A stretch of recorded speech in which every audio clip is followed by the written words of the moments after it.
The world's oceans are filled with islands, but one island stands out among the rest, and for all the wrong reasons. This island wasn't made by volcanic activity or the shifting of the Earth's tectonic plates. So then, is this a man-made island? Well, you could say that. This island has been growing for decades with no sign of slowing down. Today, we're going to dive into the hidden crisis of the world's largest garbage patch. The Great Pacific Garbage Patch, also known as the Pacific Trash Vortex, is one of the most infamous symbols of ocean pollution, sitting in the central North Pacific Ocean. This vast area isn't an isolated island of trash as some might envision, but rather a dispersed region of floating debris, primarily made up of microplastics and larger chunks of waste. The patch is contained within the North Pacific Gyre, a rotating system of ocean currents that effectively traps and accumulates debris over time. But first, we need to know what a gyre is. A gyre is a large system of circulating ocean currents that form a distinct spiral pattern across huge expanses of the ocean. These gyres are powered by a combination of forces, including the Earth's rotation, wind patterns, and the presence of land masses, and they play a vital role in driving global ocean circulation. While the concept of a gyre might sound abstract, it is directly responsible for significant phenomena like the infamous Great Pacific Garbage Patch. Now, to fully understand how gyres operate and their impact, let's first dive into the mechanics and the forces behind their creation. At the heart of a gyre are three primary forces: the rotation of the Earth, wind patterns, and land masses. The Earth's rotation causes a phenomenon known as the Coriolis effect, which then influences the movement of air and water across the planet. This effect deflects moving objects to the right in the northern hemisphere and to the left in the southern hemisphere. When combined with the direction of prevailing winds, this will create the circular motion that defines a gyre. Beneath the surface of one, the movement of water is influenced by a phenomenon known as the Ekman spiral, a concept named after Swedish oceanographer Vagen Valfrid Ekman. This spiral describes how water movement changes with depth due to the combined effects of wind, the Earth's rotation, and the Coriolis effect. When the wind blows across the ocean's surface, it causes the uppermost layer of water to move at a 45-degree angle to the wind direction due to the Coriolis effect. As the depth increases, each successive layer of water is deflected less, creating a spiral pattern of movement that extends downward to about 330 feet below the surface. Additionally, land masses can serve as natural boundaries that help shape the flow of water within a gyre. When ocean currents encounter continents, they are redirected along the coastlines, further enhancing that circular motion of one. For instance, in the North Atlantic, the Gulf Stream is a major current that's partly shaped by the eastern coast of North America. As the water flows along the coast, it's eventually diverted by the land, contributing to the formation of the North Atlantic Gyre. The Ekman spiral plays another critical role in gyre dynamics as it helps explain why the water in the gyre circulates in such a predictable pattern. The spiral causes the water at the surface to pile up slightly towards the center of the gyre, creating a subtle doming effect. This buildup of water within the center helps reinforce that circular motion, as the water is constantly being pulled inward by gravity and outward by the rotation of the gyre. Gyres are not static. They move and shift in response to changing wind patterns and atmospheric conditions, and this dynamic nature allows them to play a vital role in the global ocean conveyor belt. Now, this is a system that circulates ocean water around the world. This conveyor belt, also known as a thermohaline circulation, is responsible for transporting heat, nutrients, and gases like carbon dioxide between the surface and deeper layers of the ocean. Gyres act as a major hub within this system, redistributing warm and cold water across the globe, which in turn regulates climate patterns. There are 5 major gyres on Earth, each located in one of the planet's major oceans. These gyres are responsible for regulating the flow of water across large oceanic regions and have a profound influence on marine ecosystems and global climate patterns. Let's talk about the history. The Great Pacific Garbage Patch didn't appear overnight. It began forming in the mid-20th century, though humans only became aware of it much later. Oceanographers from the National Oceanic and Atmospheric Administration first hypothesized its existence back in a 1988 research paper. This study, which examined plastic debris in the Sea of Japan, suggested that the same phenomenon could occur in the North Pacific Ocean due to similar ocean currents. The concept of a garbage patch remained just that, a concept or theory, until 1997, when sailor and researcher Charles J. Moore encountered a vast stretch of floating debris while sailing through the North Pacific Gyre. This sight sparked widespread attention and motivated further exploration of the patch's extent and impact. Despite the name, the term garbage patch can be misleading. It's not a solid mass of trash, but rather a collection of floating debris scattered across an area estimated to cover over 620,000 square miles. Now, despite this huge size, it can be difficult to detect. The density of the plastic in the patch is low, with only about 4 particles per cubic yard. As a result, even though it covers a massive expanse, the patch is often invisible to satellite imagery and is unlikely to be spotted by casual boaters. But one of the most startling aspects of the Great Pacific Garbage Patch is what it contains. While the majority of the material is made up of tiny, fingernail-sized microplastics, these small particles only account for 8% of the total mass of debris. The other 92% contain larger, identifiable objects that have yet to break down completely. Some of this debris is more than 50 years old, and it includes everyday items like toothbrushes, plastic bags, lighters, water bottles, pens, and even nurdles, small plastic pellets used as raw material in manufacturing. Fishing gear, in particular, plays an oversized role in the makeup of the patch. A 2018 study found that nearly half of the mass of the Great Pacific Garbage Patch was made up of synthetic fishing nets. These discarded nets, along with other fishing-related debris such as buoys, eel traps, and lines, are particularly dangerous to marine life. These abandoned ghost nets have continued to trap and kill fish, birds, and marine mammals for decades, compounding the environmental damage. Much of the plastic found in the Great Pacific Garbage Patch comes from the Pacific Rim, including nations in Asia, North America, and South America. As of 2015, it was estimated that 6 countries, China, Indonesia, the Philippines, Vietnam, Sri Lanka, and Thailand, were responsible for the majority of plastic entering the ocean, with China alone contributing roughly 30% of all plastic pollution. This material is carried by rivers and coastal runoff into the sea, where it is swept into ocean currents that eventually draw it into the North Pacific Gyre. So, how did we get here? A significant portion of the debris found in this garbage patch comes from land-based sources, with estimates suggesting that roughly 80% of the plastic originates on land, while the remaining 20% comes from marine sources like fishing gear, boats, and offshore platforms. Most of the land-based plastic pollution enters the ocean through rivers, storm drains, and direct littering, while marine sources contribute through the discarding or loss of fishing equipment. In terms of geographical origins, studies do indicate that a large portion of the trash comes from countries in Asia. A 2015 study published in Science found that countries like China, Indonesia, the Philippines, Vietnam, and Thailand are significant contributors. In total, these 5 countries are estimated to dump more plastic into the ocean than all the other nations combined. However, newer data from 2022 has revealed that industrial fishing and agriculture are major contributors too. A recent open access study concluded that 75 to 86% of the plastic in the garbage patch is derived from the fishing and agricultural industries. The countries responsible for the majority of this pollution include Japan, China, South Korea, Taiwan, and the United States.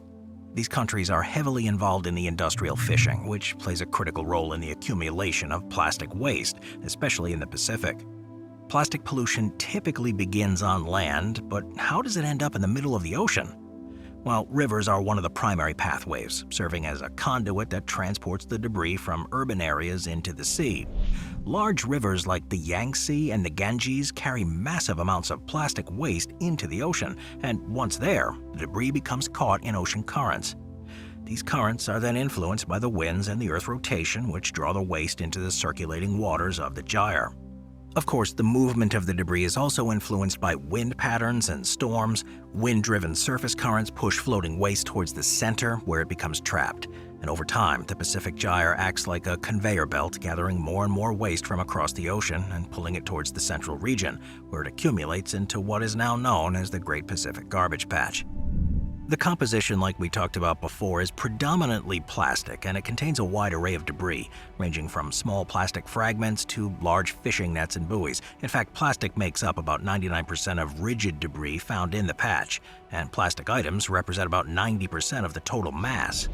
However, the bulk of the plastic isn't easily recognizable as much of it consists of small, broken-down fragments of larger objects. Those fragments, often referred to as microplastics, measure less than 5 millimeters in size and are the result of plastic breaking down over time due to exposure to sunlight and salt water. Larger items in the garbage patch include things like fishing boxes, oyster spacers, and eel traps, which do originate from aquaculture activities. Additionally, plastic waste from household products too, such as bottles, containers, and packaging materials, can also be found in significant quantities here. An interesting insight from a 2022 study analyzed over 6,000 debris items found in the garbage patch, with many of these items originating from fishing-related activities. The analysis revealed that 201 objects carried identifiable language markings, with the majority of these written in Chinese, Japanese, English, and Korean, indicating the involvement of several major fishing nations. What I mentioned before about fishing ghost gear poses a particularly dangerous threat to marine life. Abandoned nets can continue to trap fish, turtles, and other marine animals in a process known as ghost fishing, causing unnecessary death and disrupting the ecosystem. Moreover, this debris can cause further environmental damage by entangling coral reefs and other sensitive habitats where they block sunlight and prevent essential biological processes. One of the most concerning aspects of the garbage patch is the longevity of the plastic it contains. Unlike organic materials, plastic really doesn't biodegrade. Instead, it photodegrades, meaning it breaks down into smaller and smaller pieces over time, but never completely disappears. This process can take hundreds of years depending on the type of plastic and its exposure to environmental conditions like sunlight and salt water. What are microplastics? With all this talk of microplastics, let's dive into a little bit of what they truly are so we can better understand this aquatic patch of trash. These small pieces of plastic less than half an inch in length have become a major environmental concern as a direct consequence of plastic pollution.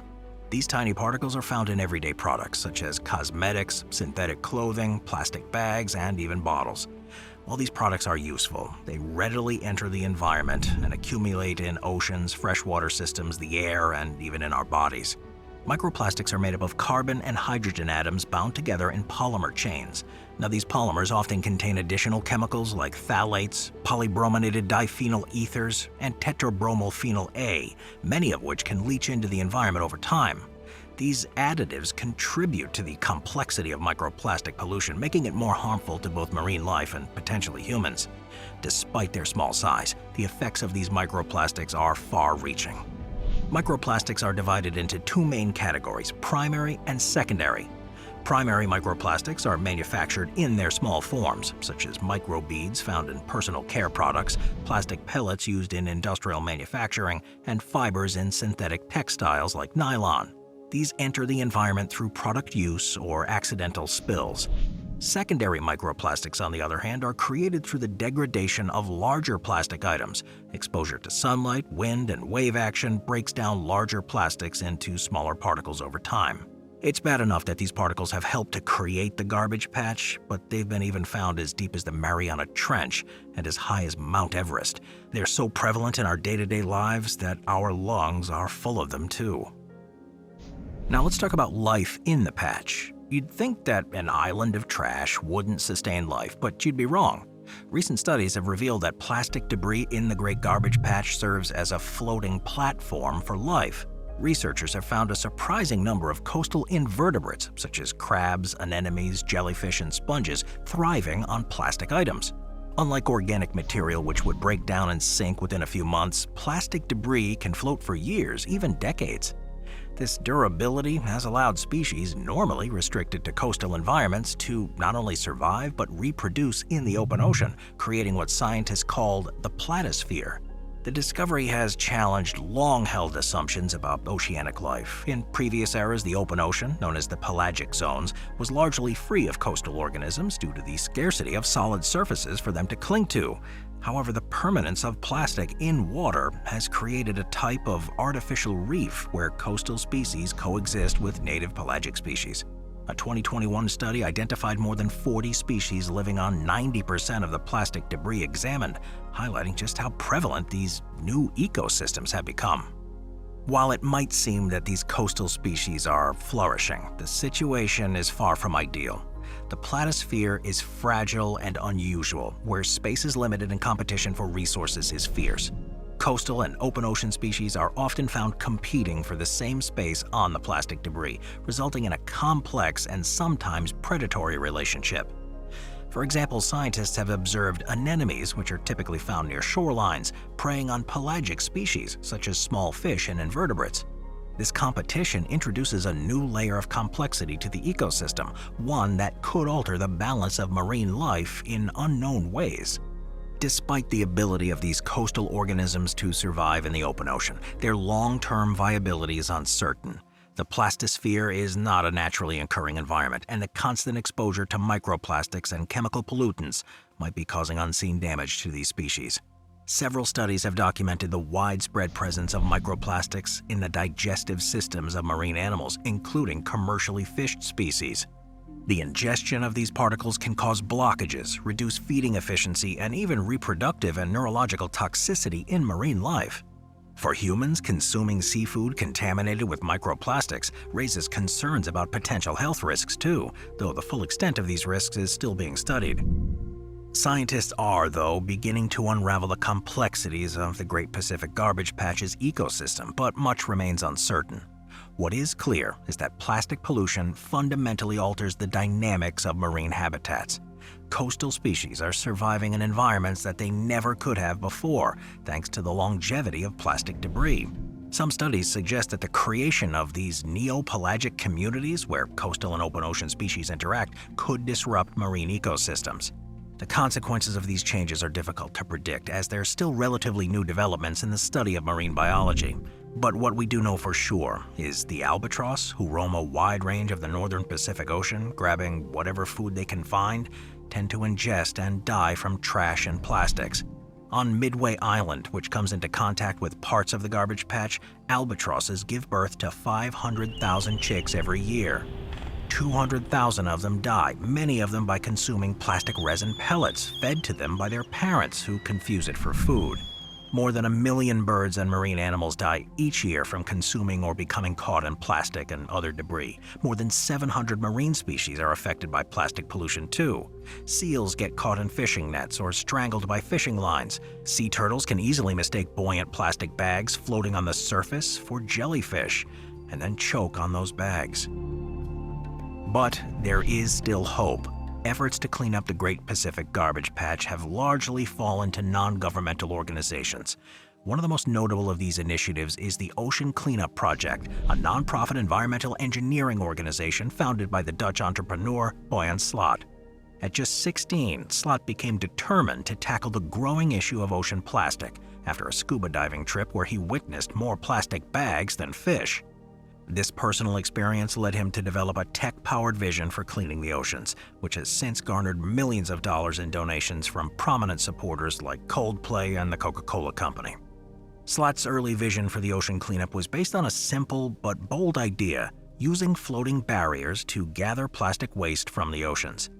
His initial concept was sketched on a napkin, but it's since evolved into a highly sophisticated system backed by cutting-edge tech. The goal? To remove 90% of the plastic floating in the world's oceans by 2040. This mission is urgent, given that large pieces of plastic over time degrade into microplastics, those tiny fragments that are nearly impossible to collect.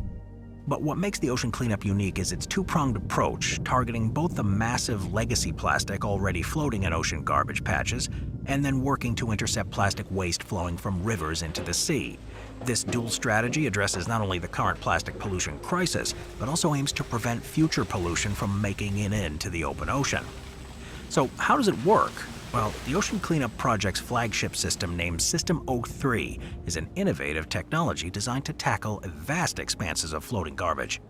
The system consists of 2 vessels towing a massive U-shaped barrier through the garbage patch, essentially acting as a large net that captures the debris.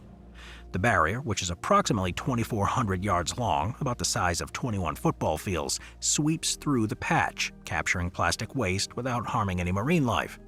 Its size allows it to clear the equivalent of a football field's worth of ocean plastic every 5 seconds. System 3 is an upgrade from its predecessor, System 2, and it's designed to improve both speed and the collection efficiency. By using computer modeling and artificial intelligence, the system then maps out plastic hotspots within the patch, enabling the vessels to focus their efforts. These models then predict the movement of plastic within the ocean, making it possible to target removal in the most effective way.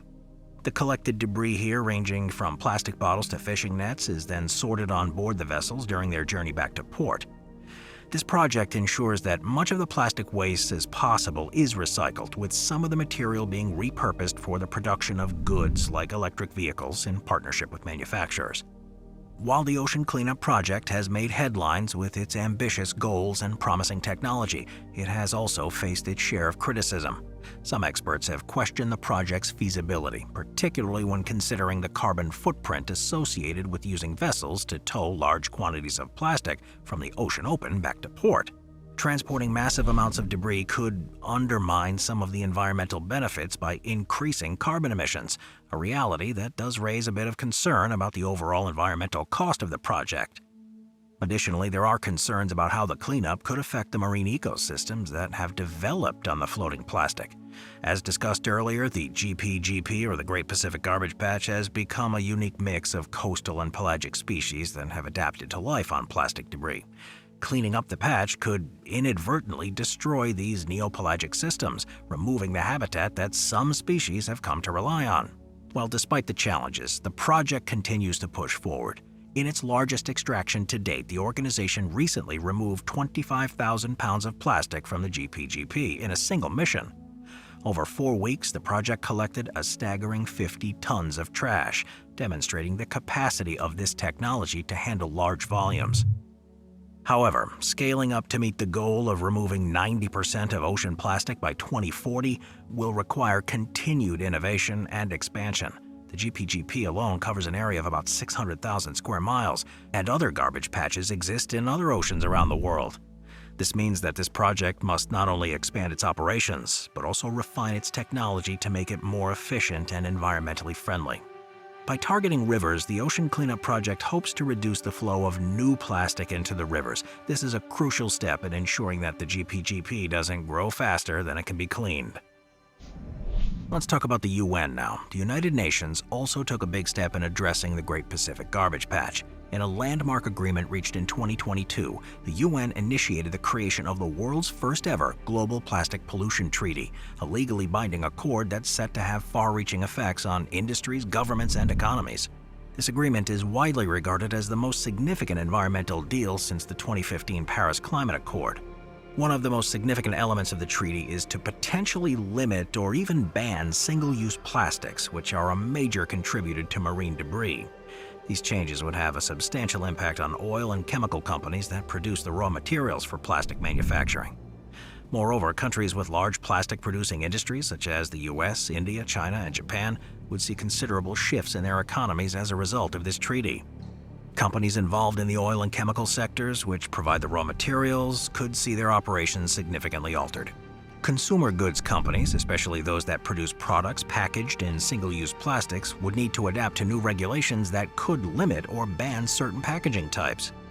In turn, these changes could foster innovation. As businesses seek alternatives to traditional plastics, companies may increasingly turn to biodegradable or recyclable materials, investing research and development to create sustainable packaging solutions. And furthermore, nations with economies heavily reliant on plastic production will need to navigate the economic ramifications of these new standards.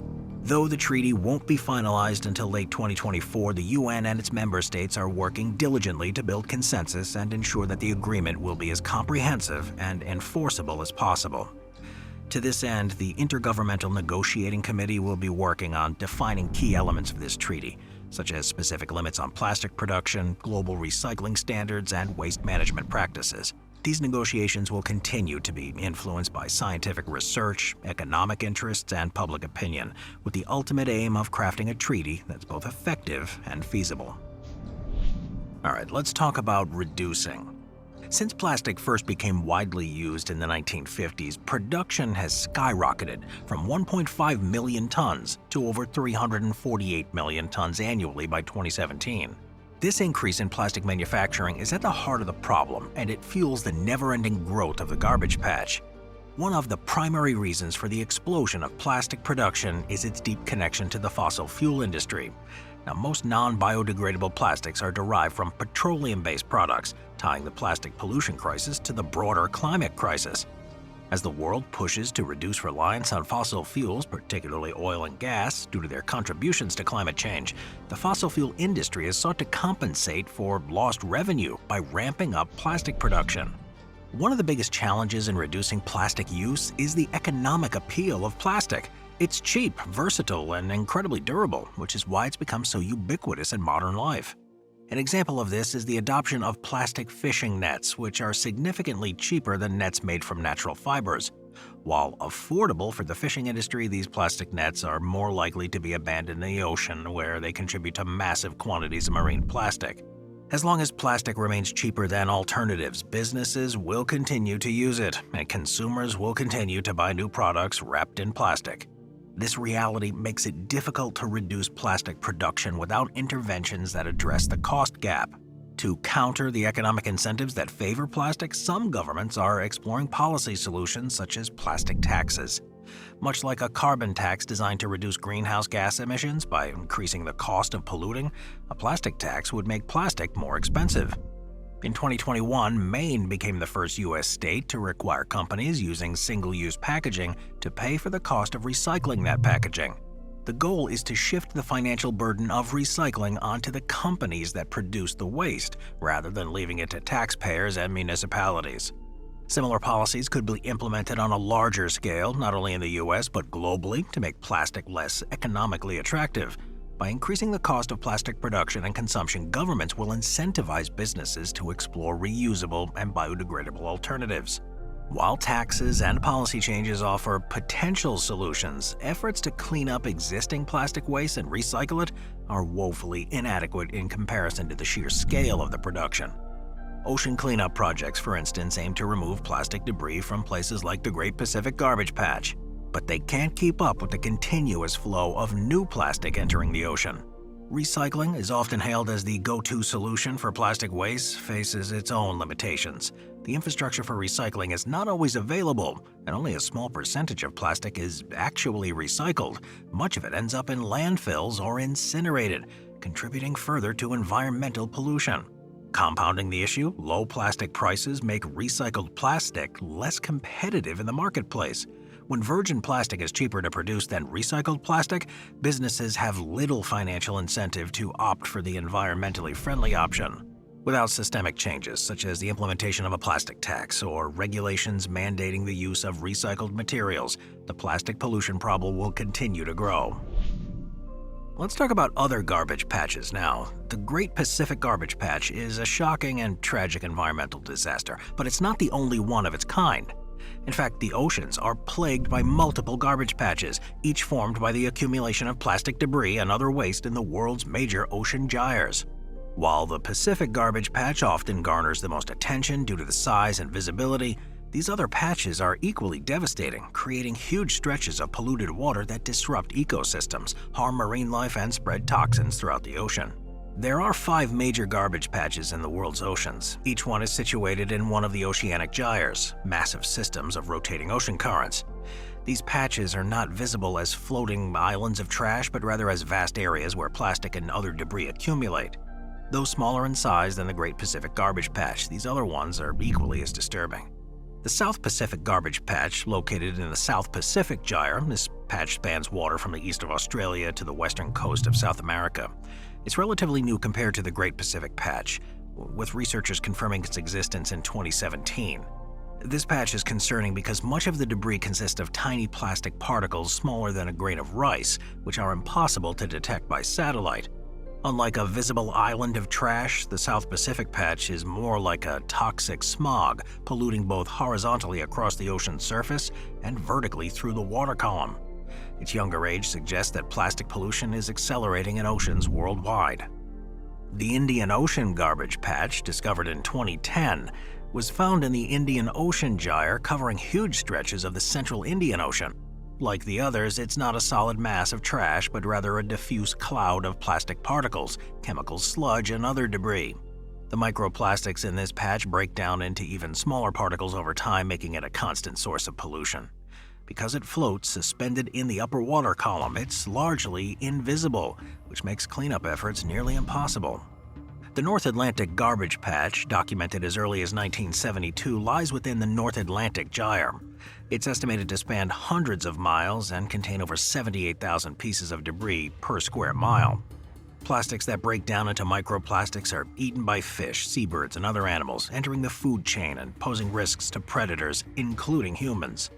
Despite its size and the clear danger it poses, the North Atlantic garbage patch has received far less attention and fewer cleanup efforts compared to the Great Pacific Patch, leaving it largely unaddressed. In addition to poisoning marine life, garbage patches can also create ghost ecosystems. For example, floating debris becomes a new habitat for invasive species like barnacles and small crustaceans, which are going to disrupt native species as they drift across the ocean.